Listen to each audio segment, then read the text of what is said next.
minutes, but parking is very limited, so it's usually much easier to go by bus, and it takes about the same time. Right.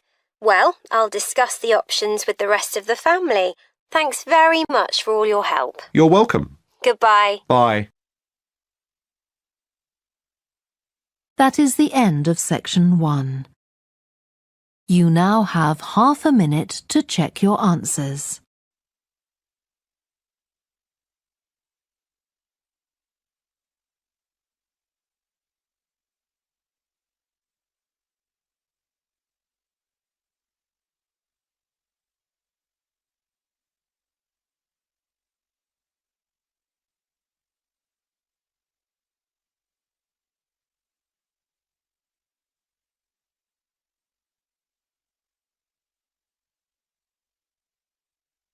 Now turn to section 2.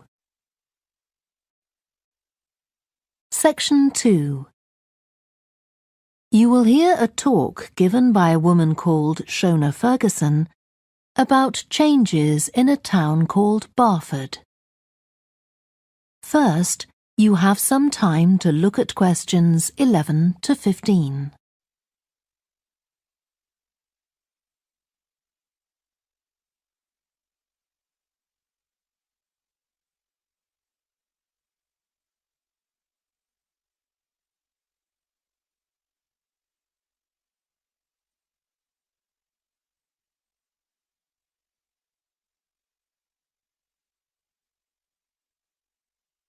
Now listen carefully and answer questions 11 to 15. First of all, let me thank you all for coming to this public meeting to discuss the future of our town. Our first speaker is Shona Ferguson from Barford Town Council. Shona. Thank you.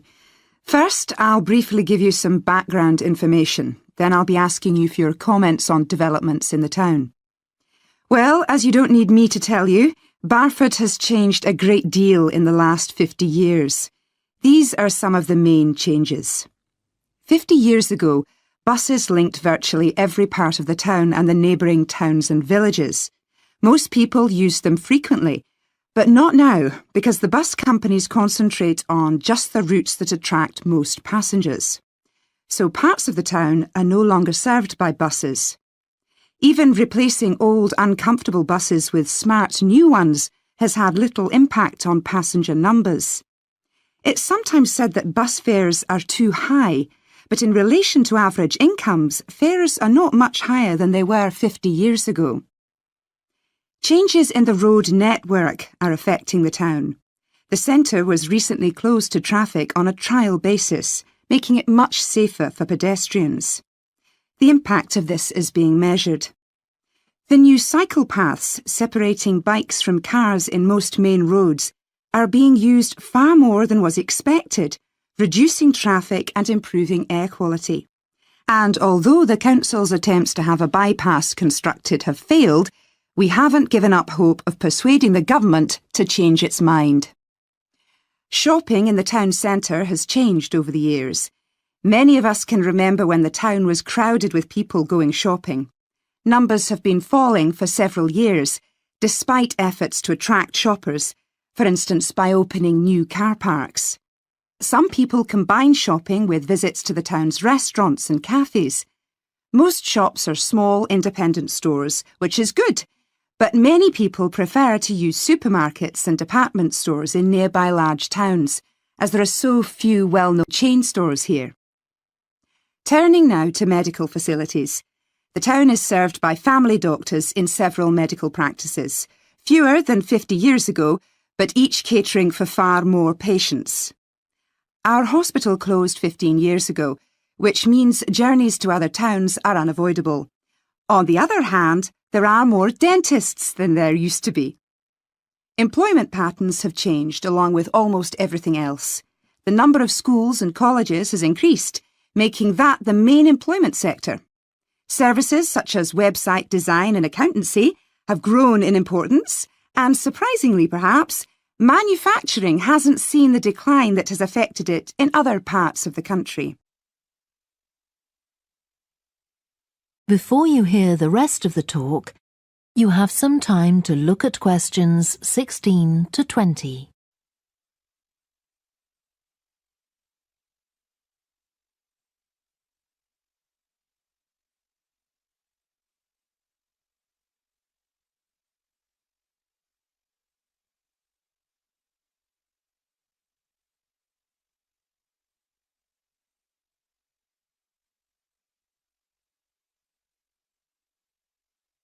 Now listen and answer questions 16 to 20. Now I'll very quickly outline current plans for some of the town's facilities before asking for your comments. As you'll know if you regularly use the car park at the railway station, it's usually full. The railway company applied for permission to replace it with a multi-storey car park, but that was refused. Instead, the company has bought some adjoining land, and this will be used to increase the number of parking spaces. The Grand, the old cinema in the High Street, will close at the end of the year and reopen on a different site. You've probably seen the building under construction. The plan is to have 3 screens with fewer seats rather than just the one large auditorium in the old cinema. I expect many of you shop in the indoor market. It's become more and more shabby looking, and because of fears about safety, it was threatened with demolition. The good news is that it will close for 6 weeks to be made safe and redecorated, and the improved building will open in July. Lots of people use the library, including school and college students who go there to study. The council has managed to secure funding to keep the library open later into the evening, twice a week. We would like to enlarge the building in the not-too-distant future, but this is by no means definite. There's no limit on access to the nature reserve on the edge of town, and this will continue to be the case. What will change, though, is that the council will no longer be in charge of the area. Instead, it will become the responsibility of a national body that administers most nature reserves in the country. OK, now let me ask you if you have... That is the end of section 2. You now have half a minute to check your answers.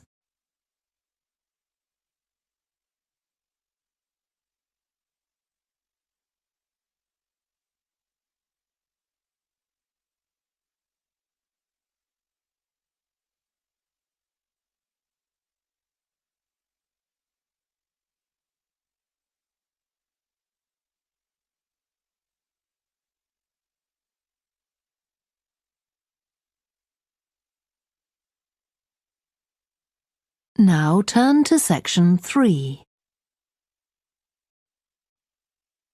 Section 3. You will hear 2 students called Helen and Jeremy, who are studying creative writing, discussing a project for their course which involves writing and illustrating stories for children. First, you have some time to look at questions 21 to 26.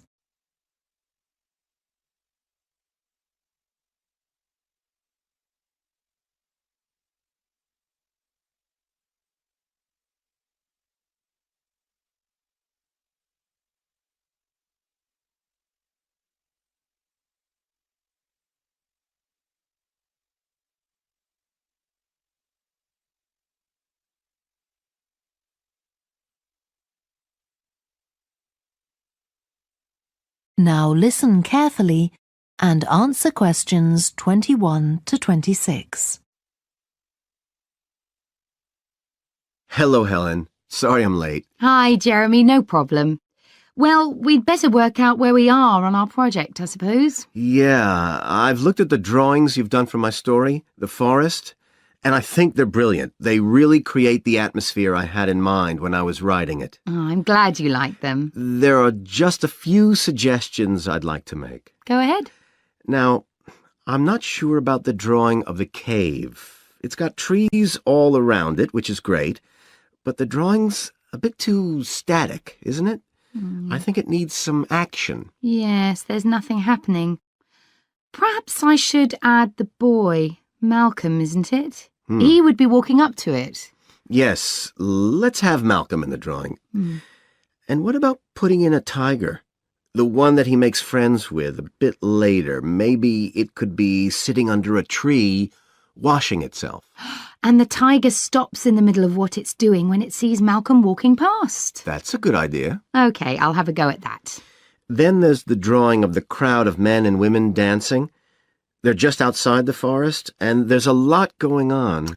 That's right. You wanted them to be watching a carnival procession, but I thought it would be too crowded. Do you think it works like this? Yes, I like what you've done. The only thing is, could you add Malcolm to it without changing what's already there? What about having him sitting on the tree trunk on the right of the picture? Yes, that would be fine. And do you want him watching the other people? No, he's been left out of all the fun, so I'd like him to be crying. That'll contrast nicely with the next picture, where he's laughing at the clowns in the carnival. Right, I'll do that. And then the drawing of the people ice skating in the forest. I wasn't too happy with that one. Because they're supposed to be skating on grass, aren't they? That's right, and it's frozen over. At the moment, it doesn't look quite right. I see what you mean. I'll have another go at that. And I like the wool hats they're wearing. Maybe you could give each of them a scarf as well? Yeah, that's easy enough.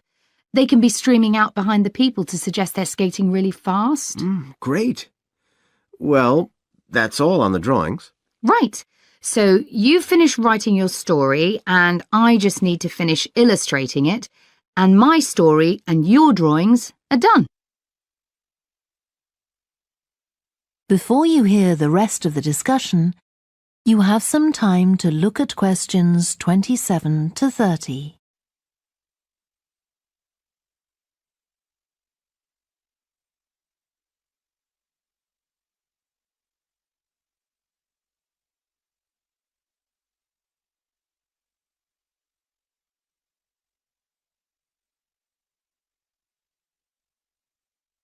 Now listen and answer questions 27 to 30.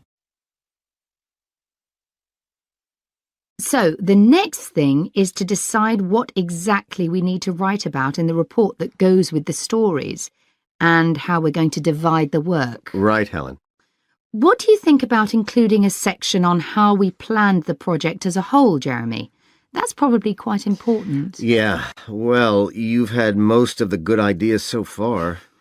How do you feel about drafting something?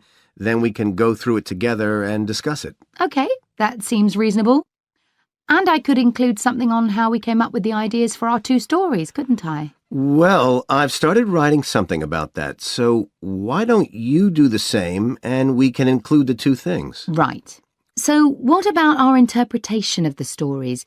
Do we need to write about what we think they show, like the value of helping other people or that sort of thing? That's going to come up later, isn't it? I think everyone in the class is going to read each other's stories and come up with their own interpretations, which we're going to discuss. Oh, I missed that. So it isn't going to be part of the report at all? No. But we need to write about the illustrations because they're an essential element of children's experience of reading the stories. It's probably easiest for you to write that section, as you know more about drawing than I do. Maybe, but I find it quite hard to write about. I'd be happier if you did it. Okay. So when do you think we can get this ready? That is the end of section 3. You now have half a minute to check your answers.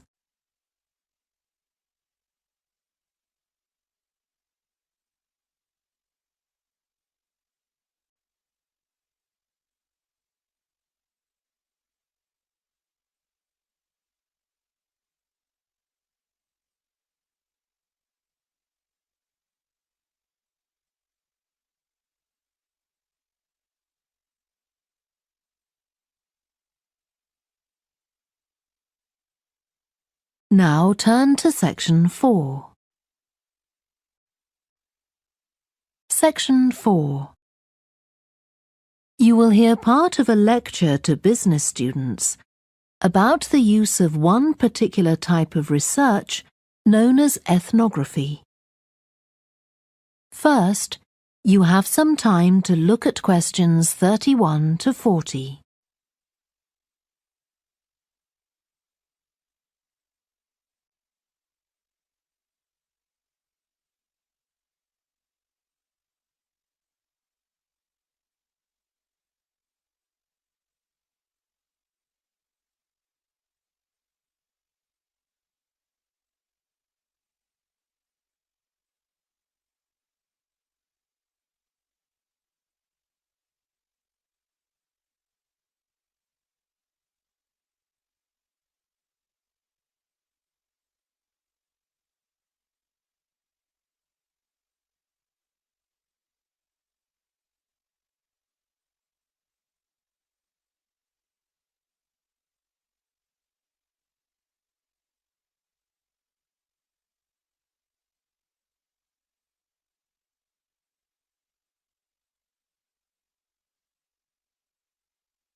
Now listen carefully and answer questions 31 to 40.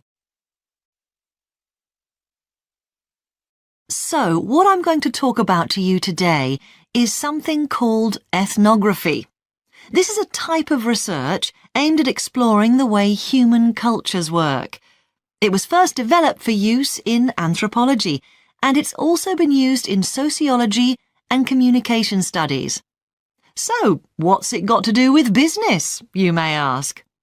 Well, businesses are finding that ethnography can offer them deeper insight into the possible needs of customers, either present or future, as well as providing valuable information about their attitudes towards existing products. And ethnography can also help companies to design new products or services that customers really want. Let's look at some examples of how ethnographic research works in business. One team of researchers did a project for a company manufacturing kitchen equipment. They watched how cooks used measuring cups to measure out things like sugar and flour. They saw that the cooks had to check and recheck the contents because although the measuring cups had numbers inside them, the cooks couldn't see these easily. So a new design of cup was developed to overcome this problem, and it was a top seller. Another team of ethnographic researchers looked at how cell phones were used in Uganda, in Africa. They found that people who didn't have their own phones could pay to use the phones of local entrepreneurs. Because these customers paid in advance for their calls, they were eager to know how much time they'd spent on the call so far. So the phone company designed phones for use globally with this added feature. Ethnographic research has also been carried out in computer companies. In one company, IT systems administrators were observed for several weeks. It was found that a large amount of their work involved communicating with colleagues in order to solve problems, but that they didn't have a standard way of exchanging information from spreadsheets and so on. So, the team came up with an idea for software that would help them to do this. In another piece of research, a team observed and talked to nurses working in hospitals. This led to the recognition that the nurses needed to access the computer records of their patients no matter where they were. This led to the development of a portable computer tablet that allowed the nurses to check records in locations throughout the hospital. Occasionally, research can be done even in environments where the researchers can't be present. For example, in one project done for an airline, respondents used their smartphones to record information during airline trips, in a study aiming at tracking the emotions of passengers during a flight.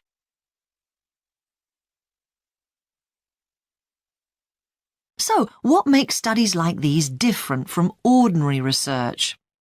Let's look at some of the general principles behind ethnographic research in business. First of all, the researcher has to be completely open-minded. He or she hasn't thought up a hypothesis to be tested, as is the case in other types of research. Instead, they wait for the participants in the research to inform them. As far as choosing the participants themselves is concerned, that's not really all that different from ordinary research. The criteria according to which the participants are chosen may be something as simple as the age bracket they fall into, or the researchers may select them according to their income, or they might try to find a set of people who all use a particular product, for example. But it's absolutely crucial to recruit the right people as participants. As well as the criteria I've mentioned, they have to be comfortable talking about themselves and being watched as they go about their activities. Actually, most researchers say that people open up pretty easily, maybe because they're often in their own home or workplace. So, what makes this type of research special is that it's not just a matter of sending a questionnaire to the participants. Instead, the research is usually based on first-hand observation of what they are doing at the time. But that doesn't mean that the researcher never talks to the participants.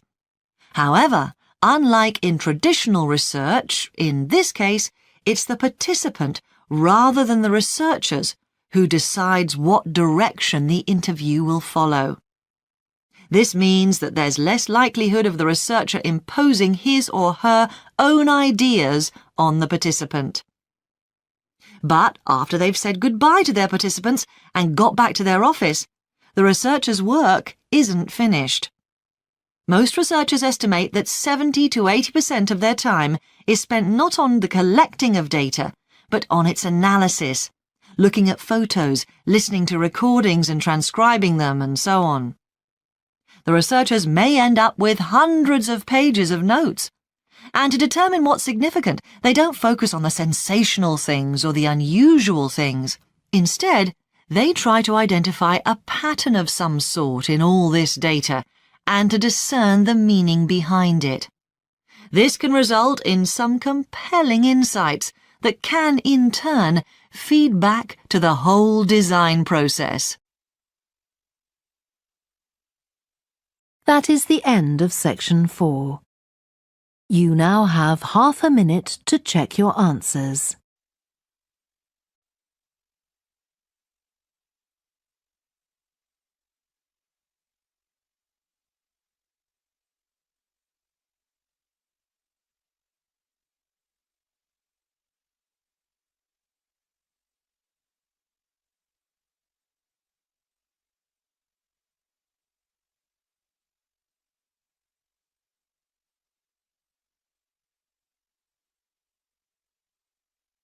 That is the end of the listening test.